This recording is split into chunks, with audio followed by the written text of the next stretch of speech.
Hello again, everyone. Edwin Learnard back once again. In this YouTube astrological segment, I'm going to be talking about the moon square or opposition, the ascendant, in the natal chart. Now, some of you may remember when I first started my YouTube astrology channel, I did a series on the aspects in a natal chart, and they were a little bit concise. Some people may refer to them as snappy.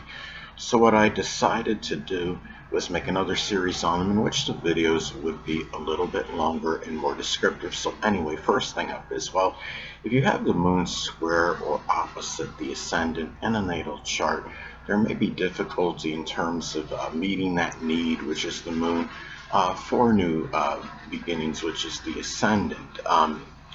If the ascendant, say, is in the zodiac sign Cancer, new beginnings may be done in a very dedicated, devoted, and tenacious manner. But they could be something related to the zodiac sign Cancer, such as something with, the home, the family. It could be a Cancerian field or profession, whether it could be real estate, home remodeling, renovation, cooking, culinary, restaurant work, home caregiving, um, interior decoration, as some examples, but there may be more difficulty meeting that need for that if you have the moon square or opposite the ascendant in a natal chart. Now, also too, it may be if you have one of these aspects in your natal chart, it may be hard to show you, um, as far as caring, which is the moon on a first impression, which is the ascendant. Um, if you have, you know, the first impression, if you have your ascendant in Capricorn, maybe for example, maybe one that's very disciplined, structured, consistent, and responsible, but may also come across as, cold, callous, and undemonstrative, as well as an example. Aquarius ascendant can come off as cool, very aloof, detached, on a first impression, as another example. And also, too, there may be difficulty in terms of as far as expressing the emotions, which is the moon. Outwardly, they may not always come out, in the best manner. I had a friend of mine many years ago who had the moon in Sagittarius, opposite his Gemini ascendant. You think of the moon in Sagittarius as a lot of feelings that are jovial and jocular, but Sagittarius energy can also be very blunt and tactless, and I think a lot of that energy with him, it came out in that manner, partly because he had his moon in Sagittarius making an opposition to his natal ascendant. Now, another thing about these aspects in a natal chart is there may be trouble, as far as finding the energy, which is the ascendant, to attain the emotional needs, which is the moon. Now, if the moon, say, is in Gemini, as an example, those emotional needs may be manifold.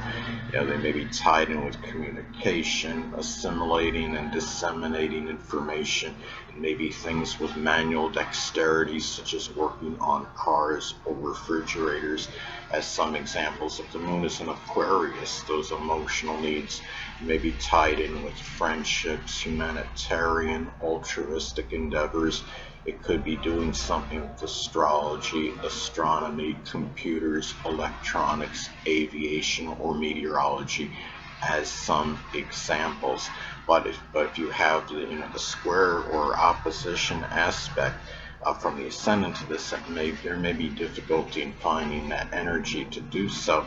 And especially, like, let's say if you have your ascendant in a sign that's really not known to have that abundance or robust energy, which, like, say Pisces or Cancer as an example, and those two signs are not known to have a lot of physical energy. So anyway, also too, if you have the moon square or opposite the ascendant in a natal chart, another way it may manifest could be where that unconscious side, which is the moon, and the outer demeanor, which is the ascendant, can be in conflict, like how you feel and what you're projecting outwardly could be vastly different. If you have, I mean, if you look at this, like, say, if you have Cancer and Capricorn involved, you obviously have a very strong, energy disparity, because Cancer, zodiac sign Cancer is more emotional, sensitive, and feeling, and it's about, doing things so how they based on how one feels. But the Capricorn energy is colder and more, you could say, about being less emotional, more closer to really being undemonstrative and not nearly as emotional as Cancer. Capricorn energy can be very premeditated, where Cancerian energy is more about how one feels, doing things based on the mood. So another thing too is, if you have one of these aspects in your natal chart, another way it may be expressed could be, how you feel. Again, staying for the moon could be vastly different, but you're projecting outwardly, which is the ascendant. If you have, let's say you have the opposition with Libra and Aries, you would have energy that's really, just strongly diametrically opposed to each other, because Aries energy is very aggressive and assertive, and wants to do things really, quickly, where, Libra energy is like more balanced, more relaxed, maybe taking a little more time in terms of, starting something, as opposed to Aries is more combative too, where Libra is more, peaceful type of energy. So another thing too is there may be difficulty in expressing care and concern, which is the moon, for one's environment, which is the ascendant. If the ascendant is in Taurus, as an example, one's environment can be very stable, peaceful, tranquil. Gemini ascendant, the environment may be one with a lot of mobility and activity, doing, many different things, where there's a lot of, just restless energy, just a lot of,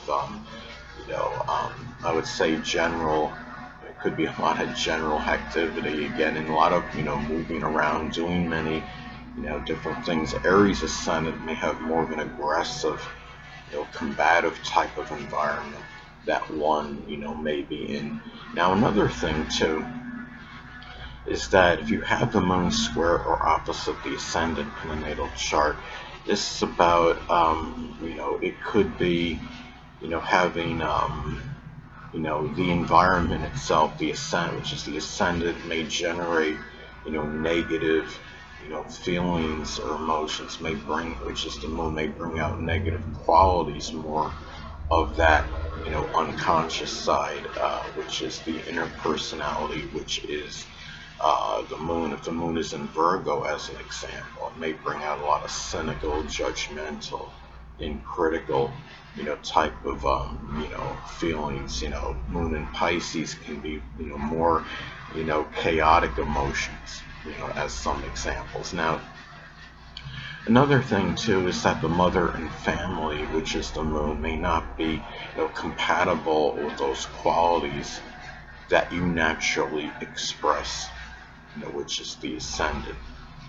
If we go to the ascendant in Leo as an example, there may be, qualities that may seem arrogant, but, it may be more confidence, but it may be seen as more arrogant and bombastic by, home family members, as an example. There may be flamboyant, showy qualities that the mother and family are not really, in agreement with. And another thing too is that, the people that were prominent in one's early childhood and a grandparent, which is the ascendant, may not be in harmony with the inner persona, the unconscious side, which is the moon.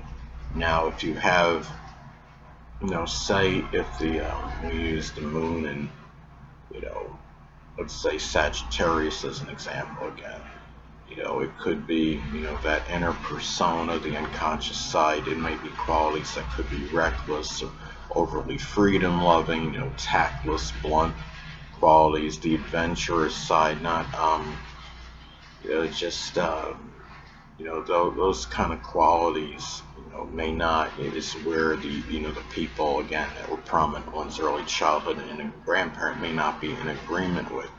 And also, I mean, this is, I mean, these are, of course, that is a way, that these aspects can manifest and pan out in natal chart. You obviously have a very strong disparity with the energy with the moon and the ascendant with these aspects.